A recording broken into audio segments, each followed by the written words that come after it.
ठिबक खरेदी करत असाल तर ही चूक करू नका, अशी एक व्हिडिओ मी बनवली होती. त्या व्हिडिओमध्ये मी डिटेलमध्ये सर्व गोष्टी सांगितल्या आहे की कोणकोणत्या गोष्टी चेक करायला पाहिजे, कोणत्या घ्यायला पाहिजे ठिबकमध्ये आणि कोणत्या घ्यायला नको.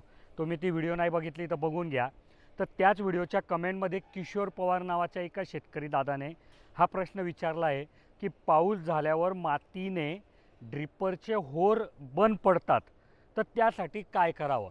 बिलकुल मला वाटतं की हे पूर्णपणे चुकीचं आहे किशोर दादा तुमचं. कारण तुमची ठिबक आहे प्लॅस्टिकची, त्याच्यात जे ड्रिपर आहे ते सुद्धा प्लॅस्टिकचे आहे. आणि मग पाऊस झाल्यावर ते कसे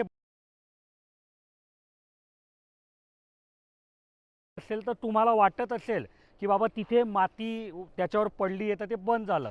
पण ते जे बाहेरचे होल आहे ना ते बंद नाही पडत. कारण ते जर बंद पडले तर तुम्ही काहीतरी पिन वगैरेने आरामात साफ करू शकतात. तर ते होल बंद नाही पडत. प्रॉब्लेम कुठे होतो जेव्हा ती माती ड्रिपरच्या मध्ये जाते की जिथे पिन पोचणं शक्य नसतं. तर नुसतं पाऊस पडल्याने तिथपर्यंत ते जाणार नाही. आणि समजा पाऊस जरी जास्ती पडला आणि तिथे पाणी जरी जमा झालं तरी ते मध्ये जाणार नाही, ते बाहेरच्या बाहेर राहील.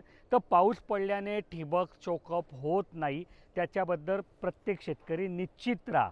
जर तुमच्या मनात असा काही प्रश्न असेल तर तुम्ही कमेंटमध्ये अजून विचारा, मी पुढच्या व्हिडिओमध्ये त्याचं उत्तर देईल. आणि जर तुम्हाला ठिबक स्प्रिंकलरबद्दल काही डाऊट असतील तर आमचे इंजिनियर सकाळी 8 ते संध्याकाळी 6 उपलब्ध असतात. त्यांना तुम्ही कॉल करू शकता, त्यांचा नंबर इथे दिला आहे. आणि जर तुम्हाला ही माझी मेहनत आवडली असेल की बाबा शेतकरी बंधू प्रश्न विचारतात आणि मी त्यांना उत्तर द्यायचा प्रयत्न करतो, तर व्हिडिओला लाईक करून नक्की जा. धन्यवाद.